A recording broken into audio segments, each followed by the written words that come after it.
wabarakatuh. Teman-teman semuanya, saya dan teman-teman saya akan mempresentasikan hasil PPT kami yang berjudul Panas Bumi.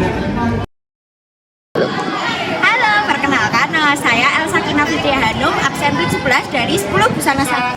Saya Alfiana Linda Putri, absen 7 dari 10 Busana 1. Kenalkan, nama saya Scarlett Sari, absen 31 dari kelas Busana 1.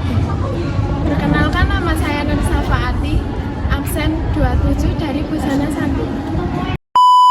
Yang pertama, latar belakang. Panas bumi atau geothermal merupakan energi panas yang tersimpan dalam batuan dan fluida yang terkandung di bawah permukaan bumi. Panas bumi yang dihasilkan berupa air panas, uap panas, ataupun kombinasi dari keduanya. Terbentuknya panas bumi diakibatkan oleh proses geologi dengan kurun waktu yang cukup lama. Panas bumi yang terdapat di permukaan bumi dapat dimanfaatkan oleh manusia seperti pemandian air panas dan sebagai energi alternatif. Pemanfaatan energi panas bumi memiliki banyak kelebihan, antara lain yaitu bersifat ramah lingkungan, mengurangi bahaya efek rumah kaca yang menyebabkan pemanasan global. Potensi panas bumi yang terdapat di Indonesia mencapai sekitar 28 GWE atau dengan jumlah sebesar lokasi sekitar 265 titik, diantaranya PLTP Ladendong, PLTP Kamojang, PLTP Dieng, PLTP Ulu Beru, dan PLTP Sorik Merapi. Indonesia juga menempatkan sebagai salah satu negara dengan potensi panas bumi yang melimpah.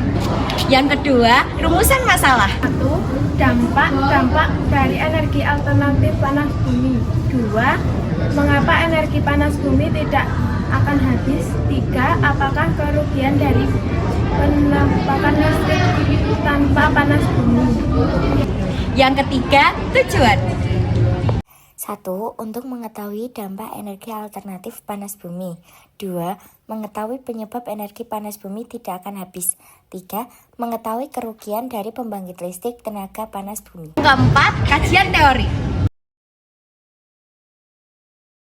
Yang kelima, cara kerja PLTP. Cara kerja yang pertama, pembangkit listrik tenaga panas bumi atau PLTP adalah memanfaatkan energi panas di dalam bumi untuk menghasilkan listrik. Sistem kerja PLTP pada prinsipnya sama dengan pembangkit listrik tenaga uap atau PLTU, yaitu memanfaatkan panas untuk memutar turbin sehingga menghasilkan listrik.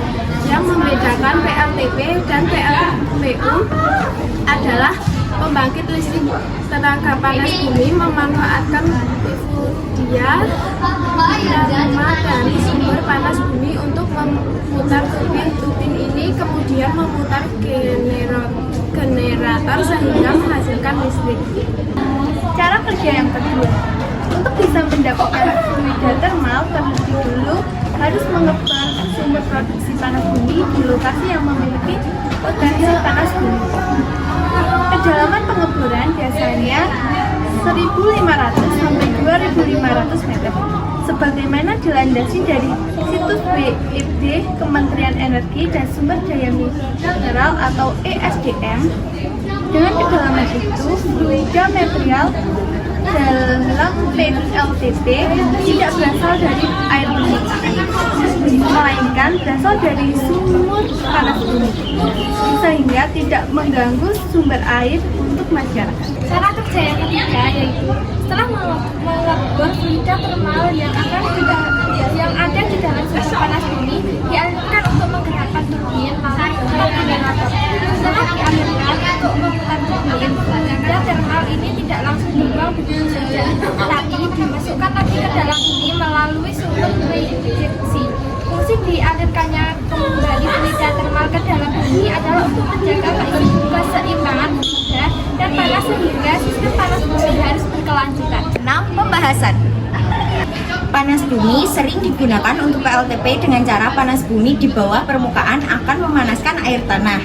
Air ini kemudian menjadi uap yang menggerakkan turbin generator listrik. Dua, kelemahan dari PLTP yaitu A. Investasi pembangunan yang mahal. Pembangunan PLTP membutuhkan investasi dana yang sangat tinggi, terutama pada tahap eksplorasi pendahuluan. B.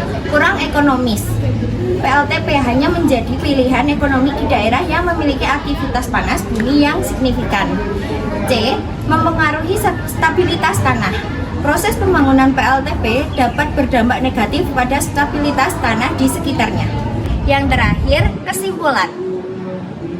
Jadi kesimpulannya yaitu yang pertama, energi panas bumi yaitu energi alternatif yang dapat diperbaharui dan tidak akan habis.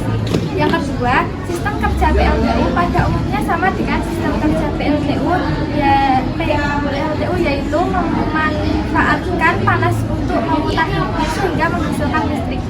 Yang ketiga, pemanfaatan energi panas bumi memiliki kelebihan diantaranya adalah ramah lingkungan dan mengurangi bahaya efek rumah kaca yang menyebabkan pemanasan global. Terima kasih teman-teman yang sudah menonton video presentasi dari kelompok 4. Selebihnya mohon maaf, saya dan teman-teman saya akhiri. Wassalamualaikum warahmatullahi wabarakatuh.